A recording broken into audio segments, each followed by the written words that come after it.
가을꽃의 여왕 국화가 형형색색 향기롭게 물들어간다. 가을 국화가 참 예쁘게 피었죠. 꽃 구경을 하다 보니까 마음이 화사하고 또 기분이 좀 평화로운 그런 느낌입니다. 놀랍게도 이곳은 서울의 한복판에 있는 종로, 그 안에 조계사입니다.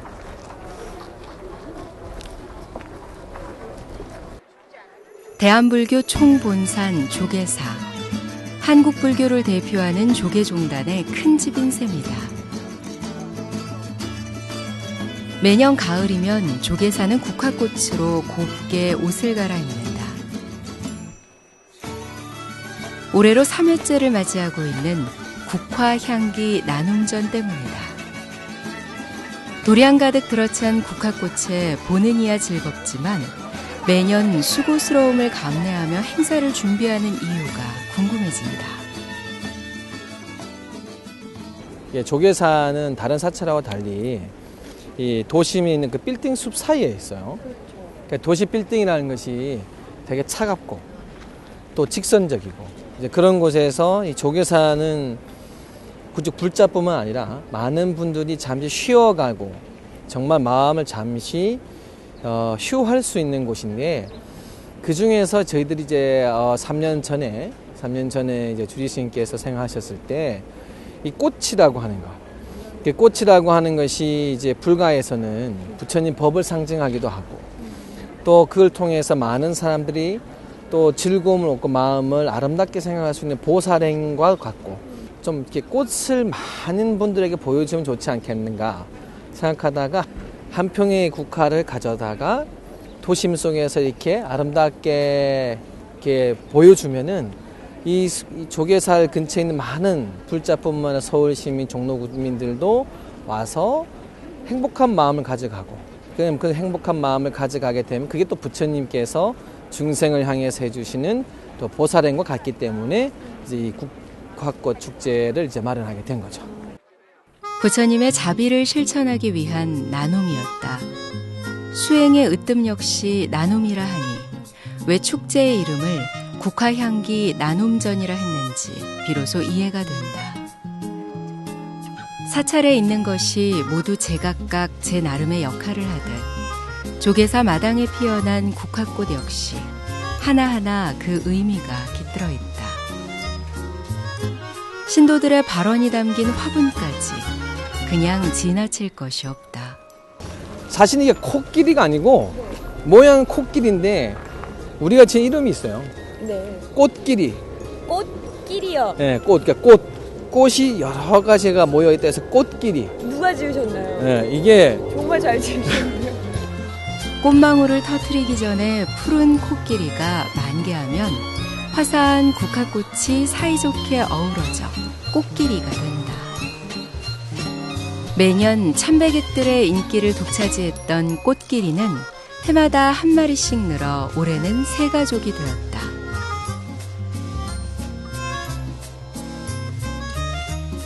조계사의 가을 국화꽃은 삶의 지혜까지 가르쳐주니 더 특별하다. 들판에 불이 나서 그 불에 쫙 쫓겨서 이제 코끼리가 막 오는데 사람이 이제 그 코끼리에 놀라가지고 이제 지금 막 쫓겨서 하다가 저 우물에 들어가는 거예요. 그 우물에서 이제 안 떨어지려고 딱 들어가서 있는데 밑에 보니까 뱀이 있고 저 위에 보면은 쥐들이 검은색 쥐, 흰색 쥐. 저게 뭐냐면 밤낮을 상징하는 거죠. 이 덩굴나무가 우리의 생명. 저게 지금 갉아먹는 거예요, 덩굴을. 그러니까 세월이 지금 닳고 있는 거죠. 그런데 지금 여기 보면은 이제 벌집 모양의 이제 벌집이 있는데 지금 저 벌집에서 뭐냐면 이제 꿀이 떨어지는 거예요, 지금. 꿀이 떨어지는 걸 저기 매달려 있는 사람이 지금 밑에서는 뭐 이무기가 잡아먹으려고 그러고 지금 의지하고 있는 덩굴나무는 지금 쥐가 갉아먹으려고 하는데 그럼 빨리 나와야 되는데 지금 저 벌집에서 떨어진 꿀을 먹다 보니까 이게 너무 다한 거야. 네. 그게 이제 우리 삶에 있어서 욕심이라든지 명예라든지 탐진치 삼독심이든 이제 그런 그 세상의 오용락에 이게 맛이 들려가지고 그 떨어지는 꿀이 맛있은 것 같게. 지금 저 뒤에 덩굴나무 끊어지는지도 모르고 입을 벌리고 그냥 거기서 취해서 있는 장면. 조계사 마당에 웅장하게 들어선 양류 매화나무는 불자로서 지녀야 할 마음가짐을 보여주고 있다.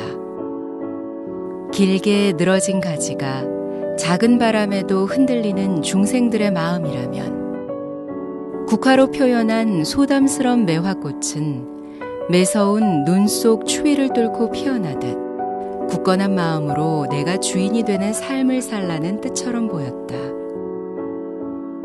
그리고 그 곁에는 항시 부처님이 함께할 거라는 믿음을 주듯 대웅전이 자리하고 있다.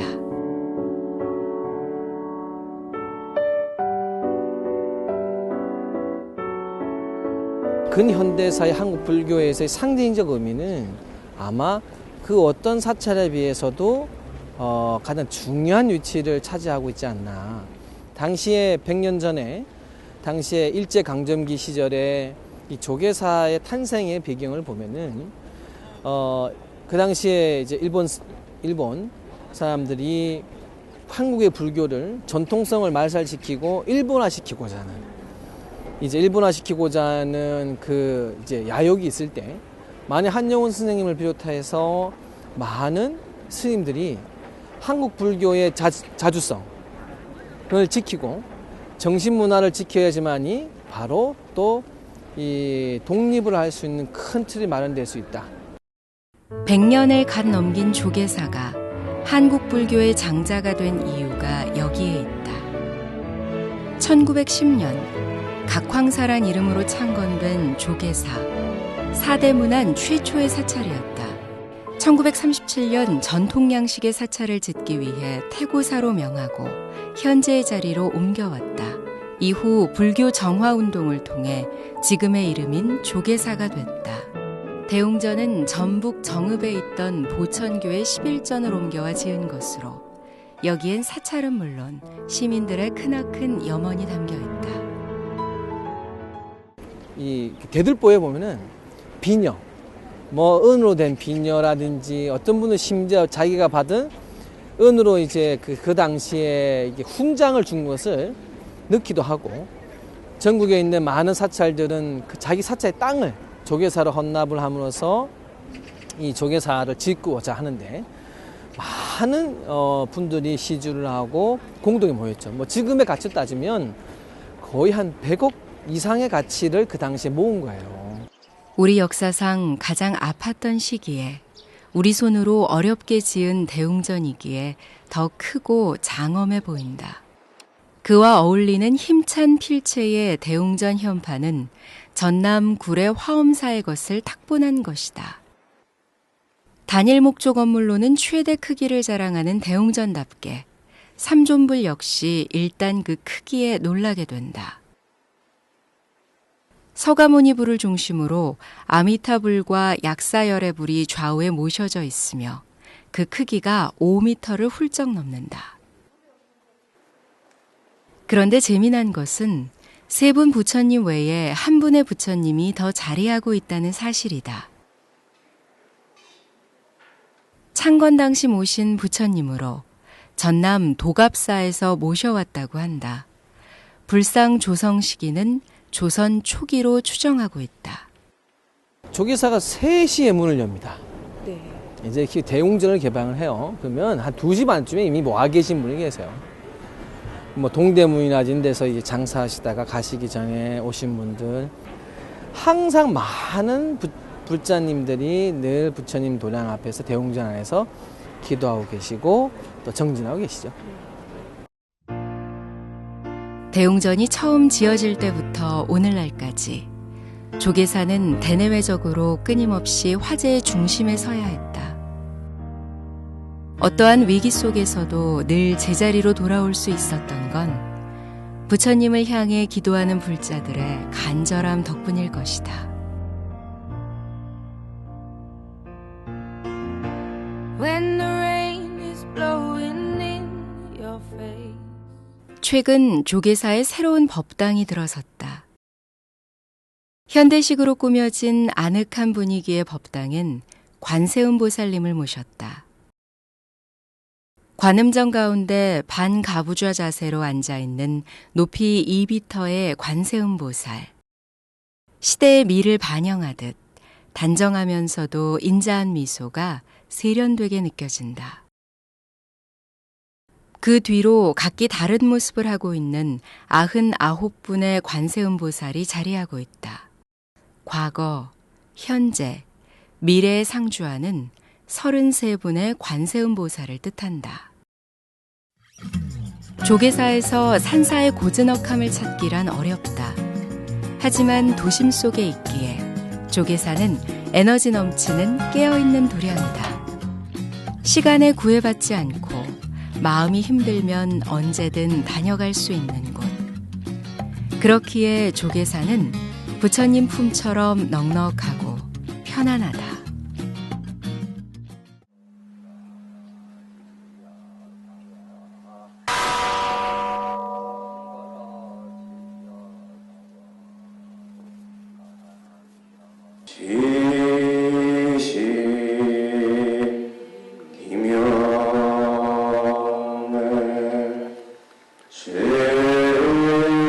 도시의 하루가 저물어가는 시간. 예불을 드리기 위해 법당을 채운 사람들이 가득하다. 지극한 마음으로 그토록 원하는 것은 무엇일까? 100년간 끊임없이 이어져 왔을 예불 소리에 마음이 경건해진다. 사실 도시 한가운데 이런 곳이 있는지 처음 알아가지고 오르길 잘했다 생각이 드는데. This was really surprising when we parked. I actually was out in the car and I heard, the chanting, and I wanted to come in. So I'm very, very impressed. I lived in a Buddhist Zen center in America when I was a little girl, and so it brought back a lot of memories of my father, who I lived with. Sorry. I miss my father, and I feel his spirit here. 분위기가 이 계절에 맞게 은은하고 너무 향기롭고 더 복된 마음이 되는 것 같아요. 그리고 많은 신도님이 또 늦은 시간에도 이 법회에 참여하시고 저도 아까 삼배하고 이렇게 둘러보니까 마음이 평화로워지고 너무 좋은 것 같습니다. 조계사 일주문을 넘어선 것만으로도 잊고 있던 것들을 일깨우는 것 같다.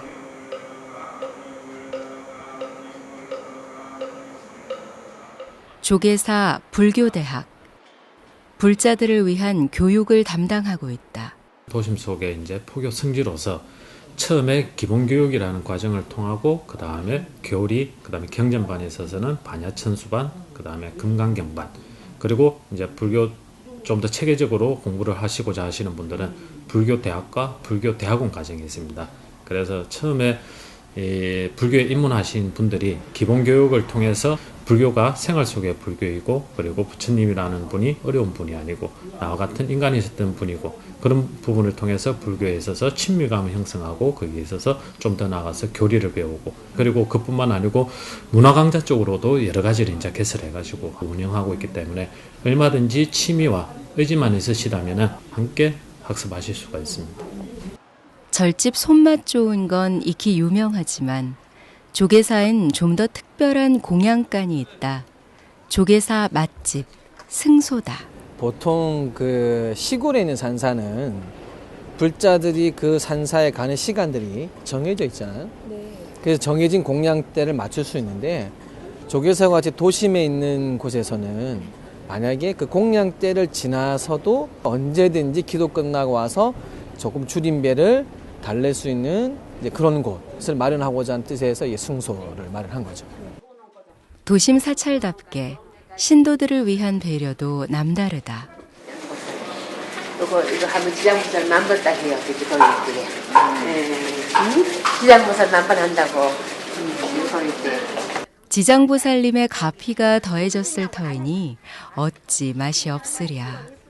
저희는 직접 보살님들이 손으로 봉사하시면서 저걸 빚으니까 훨씬 더 값지죠. 맛있고 정성이 많이 들어갑니다. 부처님께 공양 올리는 마음으로 정성껏 준비하고 대접한단다. 스님의 미소라는 뜻의 승소. 그 맛에 스님뿐 아니라 신도들까지 절로 미소 짓게 된다. 조계사 마당에 사람들이 길게 줄지어 섰다.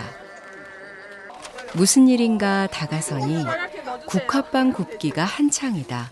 주지 스님까지 나오셨다. 예, 어제도 하고 오늘도 하고 재밌어요. 신도들하고 같이 이렇게 함께 축제를 즐기니까. 선생님께서 듣고 계셔서 그런지 줄도도 긴 것 같아요. 예. 계속 계셔야겠어요. 여기 오신 분은 옛날 풀빵 먹으면서 옛날 생각도 추억의 풀빵이라서 생각도 나고 너무 즐거워요. 한국 불교 최초로 포교당이 세워진 곳이 조계사다.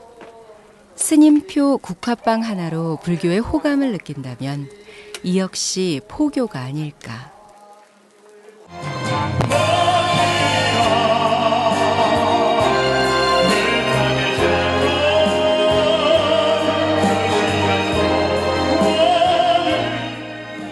수행과 신행 활동 외에도 다양한 문화 활동을 나누고 있는 조계사. 불교는 다가가기 어렵다는 편견을 깨고 하나의 지역의 구성원으로서 사람들 곁으로 더 가까이 다가가고 있었다.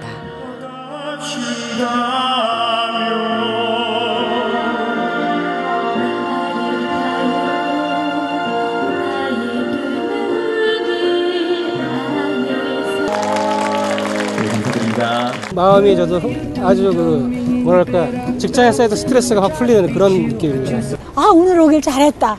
우리 언니하고 같이 왔거든요. 그래서 아주 잘했다고 그냥 저절로 흥이 나더라고. 네, 도심 이 빌딩 숲에 둘러싸인 조계사인데 자연 하나 풀 한 폭이 찾아볼 수 없는 이곳에서 이렇게 해마다 국화, 만발한 국화들을 보면서 조시인들도 휴식을 할 수 있는 기회가 될 것 같아서 참 좋습니다.